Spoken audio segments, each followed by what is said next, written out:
You ever wonder what's really going on behind the scenes in your town hall or state government? Well, Wisconsin's public records law isn't some dusty legal document. It's basically your key to finding out. So let's dive into this really powerful tool for government transparency.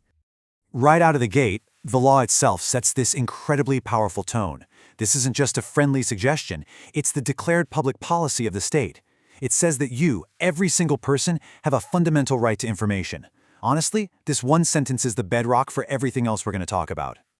So, let's start with the big idea here, because this isn't just about asking for some documents. It's about a core principle of how a democracy is supposed to work. Now here's what's so cool about this law. The legal starting point, the default setting if you will, is that every record is public. Think about that. It's not your job to prove why you should be allowed to see something. No, it's the government's job to prove why, in some very specific cases, you shouldn't. Access is the rule. Secrecy is the rare exception. Okay, so you've got this right to access records, but what actually counts as a record? Let's get into the specifics, because it's probably broader than you think. The definition here is incredibly broad, and that's completely on purpose. The main takeaway is that the format just doesn't matter. It could be a typed report, yeah, but it could also be a handwritten note, an email, a spreadsheet in a database, a photo, or even a video recording. If a government authority made it or is holding on to it, it's a record. Simple as that. This really helps clear things up. For instance, what about an email about city business that an official sends from their personal Gmail account? Yep, that's a public record. But what about that same official's private notes, just to remind themselves of things? Probably not.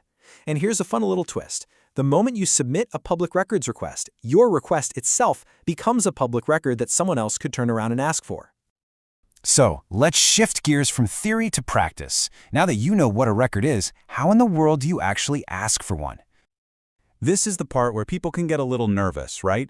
You might think you need to be a lawyer and use all this fancy legal language to get it right. But the answer is, thankfully, refreshingly simple. Just look at how straightforward this is. You don't need to say pursuant to statute XYZ or any of that. You can literally just call someone or walk in and ask. Now, a written request is always a good idea, especially if you ever have to challenge a denial.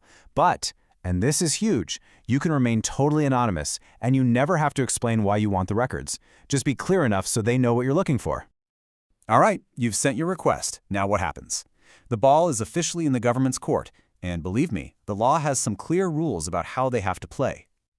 So you'll notice the law doesn't give a hard deadline, like you have 72 hours.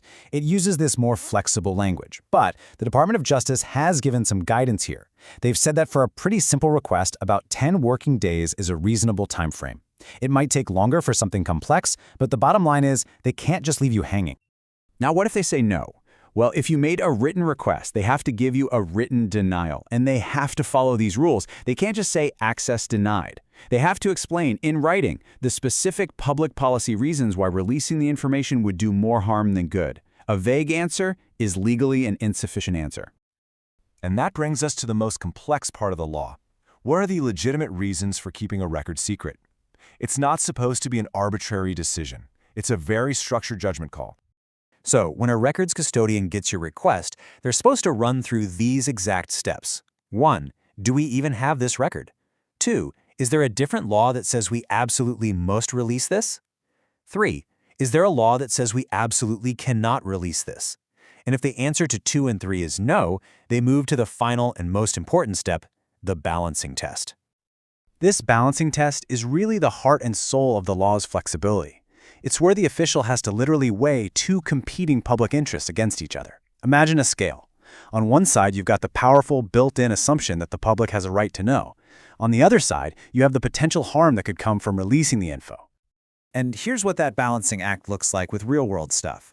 Weighing in favor of release are things like, exposing misconduct, letting people see how their tax dollars are spent, or just plain holding officials accountable. But on the other side of the scale, you have really valid reasons for secrecy, like protecting someone's personal privacy, not messing up an ongoing police investigation, or even protecting someone's physical safety. The official has to weigh all of this for each specific case.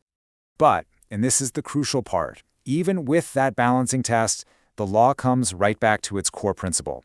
The scales aren't meant to be perfectly balanced from the start. They are tipped heavily in favor of public access. The law is crystal clear that denying access should only happen in an exceptional case. Openness is always the rule. So, at the end of the day, this law isn't just a set of rules. It's an invitation. It's a tool.